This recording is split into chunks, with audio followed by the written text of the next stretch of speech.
Hello, today we are going to kick off talking about light. We're going to talk about light for the next 3 days. Today we're going to talk about outdoor natural light. Tomorrow we're going to talk about indoor natural light, so like using windows and doors. And then the last day we're going to talk about artificial light indoors. During this course we're not talking about using photography lights or flashes or anything like that. We'll talk about that in the next class, but those are a little too complicated for this particular class, but there is still a lot to cover. So today we're going to get started with outdoor natural light, which is my very favorite. Okay, so in this class I have talked a lot about how photography is simply a study of light and the way that light interacts with other things. So learning to train your eye to find light and to see light is by far the most important skill. So the very first trick that I'm going to teach you when you're learning to find good light is to watch for light in your subject's eyes. That will pretty much always guarantee that you have good light on your subjects. So if you're shooting inside, you're going to turn your subject towards a window and then stand between your subject and the window. So subject, window, you. So that when they're looking towards you, the light from the window is catching in their eyes. That's called a catch light, and it's always going to make your photos look more professional. When you don't have light in the eyes of your photos, your subjects will look kind of dead. You need light in the eyes for your subjects to look alive and vibrant. So that is your very first trick, is to look for light in your subject's eyes and always have it.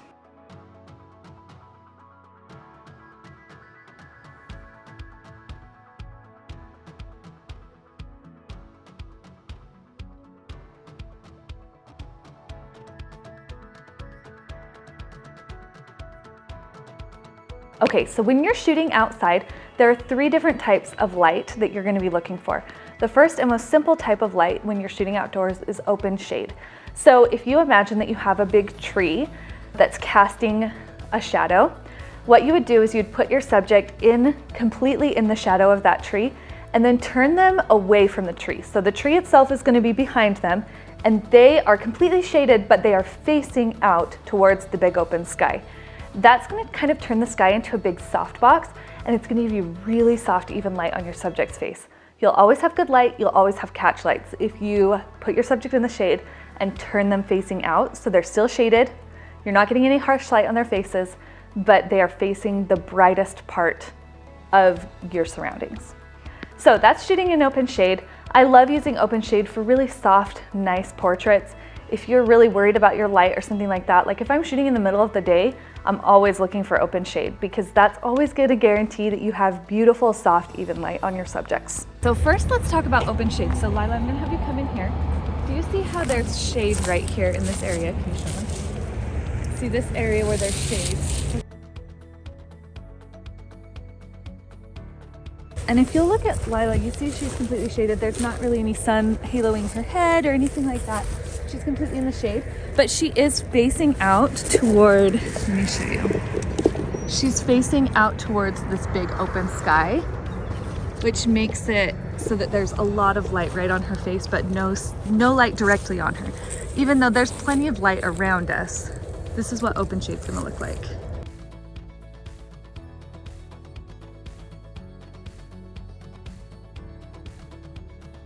Okay, the next option that you have is to put your subjects in the sun and have them facing the sun. This is not the best option if you're trying to take like a close-up portrait, because when somebody's facing the sun, they're always going to be squinting. So I like to use this type of light when I want a really bright, vibrant photo with lots of color. So if we're playing at the park or playing at a splash pad or a pool or something like that, even like when I was taking photos at Disneyland, I wanted lots and lots of color. But I'm gonna back up. My subjects are not gonna be as big or as prominent in the frame as they would in other types of lighting situations because it's not gonna be very flattering on their faces. The reason that I like to use it when I'm wanting a lot of color is that when my subject is facing the sun, I am going to get a bright blue sky behind my subjects. I'm gonna see lots and lots of color because the sun is facing everything I'm looking at. So everything is brightly lit. I'm gonna get lots of color. So this is really the only option if you want a really bright blue sky in your photos, is to have your subject facing the sun. So your back is gonna be to the sun in that situation.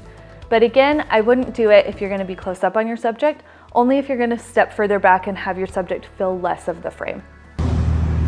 Okay, the next lighting I'm gonna show you guys is front lighting. So if you'll turn with me, do you see how the sun is directly on my face? So it's facing this way, it's right in my eyes. This lighting is not flattering if your subject is facing the sun and you're close up, because you can see I can't help but squint.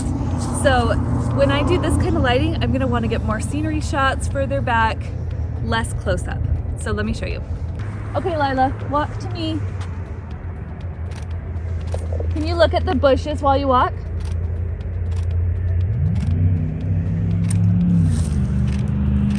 Perfect.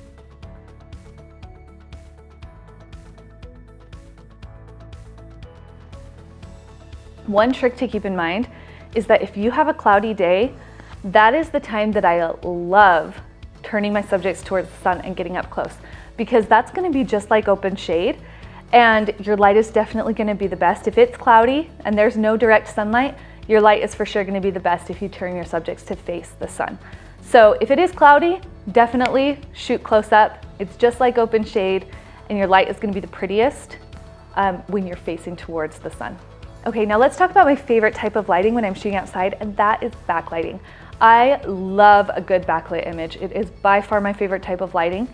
I love when the sun is behind my subject, but there are definitely some tricks to getting it right. So here's what you're gonna wanna do when you're shooting with backlight. First, you might wanna angle your camera slightly. So if the sun is here, I don't wanna be shooting directly into the sun because it's just gonna be bright sun flare. I might want to turn my camera this way a little bit so that it blocks some of that light from coming into my camera directly, and that's gonna really help with that backlighting. So right now, the sun is over here and I'm facing this way. So I'm still getting backlight on my subject, but I'm not getting that direct sunlight in.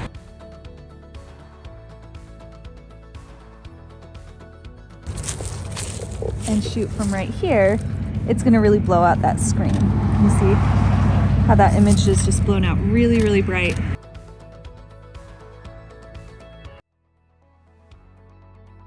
However, if you do want that sun flare, then what you're gonna wanna do is you're gonna wanna get that sun directly into your lens. That's what will create sun flare, and sometimes that's a really cool artistic choice. But if you don't want that direct sun flare, you're just gonna angle slightly so that the sun is not coming directly into your lens. Another thing you can do is use your subject's body to block the sun.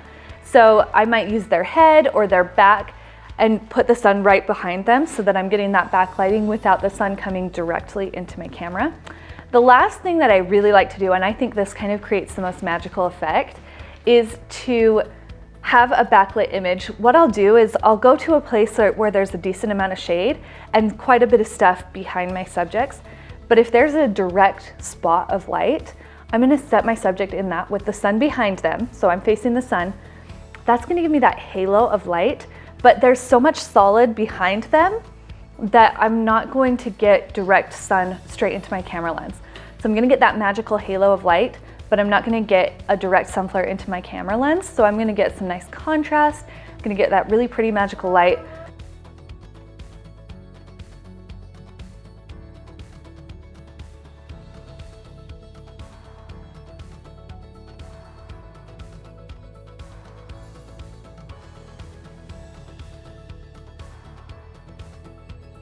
So that's my favorite way to backlight.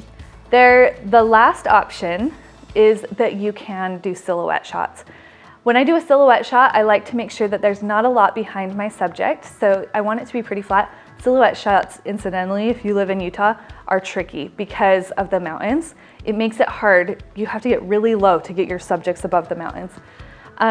But in a silhouette shot, I will typically kind of move around, so I'll get some with my subject blocking the sun, and then some with the sun peeking out. So I'm getting some sun flare and some not.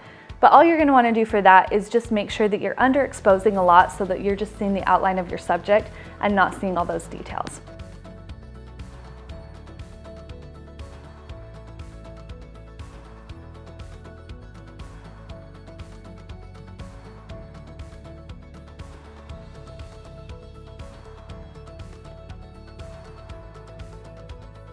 One more trick about backlighting is that typically, because the sun behind them is so bright, you're gonna have to a little bit underexpose for your subject's face so that it's not too blown out and too bright in the back. So you are gonna have to do a little bit more editing afterwards to make sure that your subject is properly exposed for. So that's the kind of the only trick with backlighting.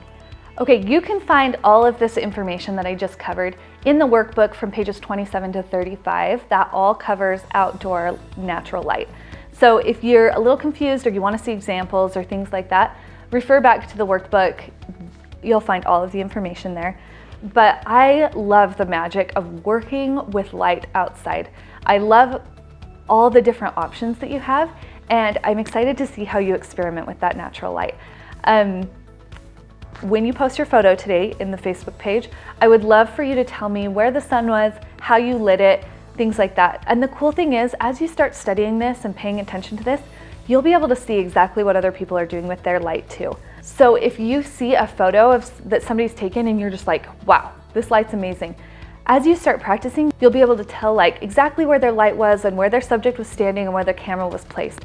That's just gonna take some practice, but it's really cool once you start seeing light that way in other people's photos.